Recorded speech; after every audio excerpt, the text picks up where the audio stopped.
Në Kur'an shfartohet për njerëzit që Zoti nuk i jep fëmijë, pra që nuk mund të kenë edhe pse po bëjnë përpjekje të mëdha. A quhen ata të mallkuar apo vuajnë të në gjëna që kanë bërë, s'ka lidhje fare. Mund të jetë shumë i mirë, mund të jetë shumë i devotshëm. S'ka lidhje me mallkim, s'ka lidhje me gjëna, s'ka lidhje, sprov. Sprov prej Allahut. Sprov prej Allahut. Zoti thot në Kur'an: "Yahabu limen yasha'u inathan wa yahabu limen yasha'u dhukur aw yuzawwijukum dhukranan wa inatha wa yaj'alu man yasha'u aqima." Allah është ai i cili ju furnizon me vajza, e ka nisë me vajzat, apo ju furnizon me djem,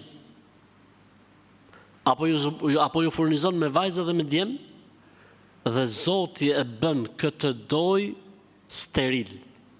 Sprov për Allah, për së thot se është i keq, apo është i mallkuar, apo ka gjëna të tjera. Po njerëzit çu thon, njerëzit s'mbarojnë ndonjëherë.